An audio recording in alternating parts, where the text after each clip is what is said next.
Hey guys, Prowl1701 here, and today we're going to talk about the 5 Patrick Troughton stories that still need to be completed with animation, because it's interesting where we are now with Evil of the Daleks having just been announced recently at the time of this recording, because Troughton has 21 stories in his original run, his 66 to 69 run. He has 21 stories, 7 of which are complete, and then the other 14 are either partly missing or completely missing. But of those 14, with the announcement of Evil of the Daleks, that's 9 of them we will have back. So 9 of his missing stories that have either been partially completed or completely completed. Partially completed. That doesn't make sense. But I should say partially completed with animation or completely completed with animation. So they're either partly live action, partly animated, or completely animated, or both, in the case of the Faceless Ones and Evil of the Daleks. So we're going to look at the other 5 stories that still need to be completed with animation, and we're going to rank them in the order that I want them to be completed, and I'm going to talk about why I feel that way. The number 1 on the list is Abominable Snowmen, just because I think it's kind of the worst kept secret that should be his next one. I mean, it's much like Until Evil was just the other day. It's pretty much everybody knows it's coming. We're just waiting for it to get officially announced. So everybody expects after Evil, the next one will be Abominable. I had really trouble saying that word. I don't know why. Abominable. And I want to see that one anyway. It is pretty much the flip side of Web of Fear. Web of Fear is pretty much a sequel to Abominable Snowmen. I've never seen Abominable Snowmen before. So that'll be a nice treat for me. I'm looking forward to actually seeing it and seeing what kind of animation they use for it. So yeah, I've got that one first on the list because that's pretty much the one I figure is coming. Now, number 2 on the list, I went with Will in Space because this could be the only Cyberman story I think that I haven't seen now.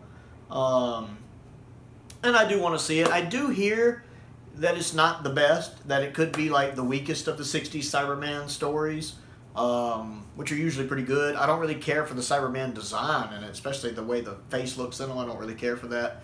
I do know it's Zoe's first story, and I really like Zoe a lot. I'm a big fan of her. Plus, 2 of the episodes exist, including the final episode. That's a big deal to me. I love it in like a serial when the final episodes still exist. I don't know why. That's just a really big deal for me.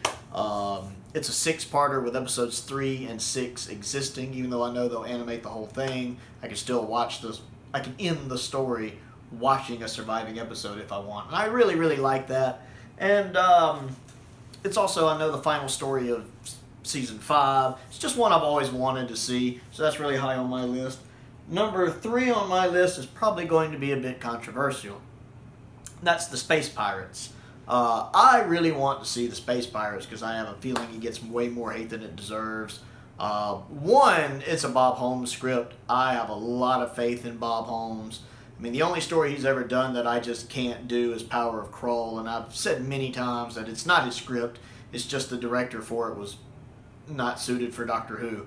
The guy who directed Power of Kroll is the same guy who directed Underworld, and those are the only 2 Doctor Who stories he did, need I say more. But the script for Power of Kroll was fine, just bad execution. I know he also did the Crotons, and I know the Crotons isn't popular, but I can say I enjoy the Crotons. I think it's a really good story. It's a lot of fun. I enjoy it, even though I've only watched it once, so I may feel different on a rewatch. But the Space Pirates, first off, I really don't think most people should form a definitive opinion of it since most people living haven't actually seen it. It is a 7-parter with only episode 2 existing. And from the sound of it, episode 2 is not very interesting. Not a lot takes place in episode 2. You know, usually episode 2 strikes me as the story that would be the most boring in a story. Because at least episode 1 is kind of setting things up, letting you know what's going on in the story. Episode 2 is the episode right after that where I think not much usually happens in a story. I would have much preferred to either have had episode 1 or maybe like episode, 5 or 6 in Space Pirates. Space Pirates is a 6-parter, that's right. It's a 6-parter with only episode 2 existing. And then again, TV back in the 60s ran at a much slower pace than TV does now, especially Doctor Who since the stories were spread out. And so I think there's a lot of pausing and movement that, we don't really see in audio. There's just a lot of empty space there that they have to fill in on some of these audios. And I think listening to space pirates like that with all those gaps where we can't see what's going on also hurts the story. And plus, just audio is not the medium it's made to be experienced in. But you're supposed to see it. We're very sight-oriented people. We are. Humans are just very sight-oriented. A perfect example is Enemy of the World. Enemy of the World, you wind back the clock 10 years, Enemy of the World didn't have a very good reputation either. Most people didn't think much of it. Wasn't held in high standards. Lo and behold, we got it back. It's been reappraised. Everybody really likes it. Troughton is just phenomenal in it in both parts. It makes a big difference when you can see the story. And I feel like, again, I have a lot of faith in Bob Holmes. I absolutely love Bob Holmes. I think he's the best writer Doctor Who's ever had. So the fact that it's Bob Holmes that writes this, I would bank a lot of faith in that. So I do think, like, if the Space Pirates was ever majestically found, it would be reappraised. I'm not saying it would be held in high regard like Enemy of the World is, but I do think it would have a considerably better reputation than what it does.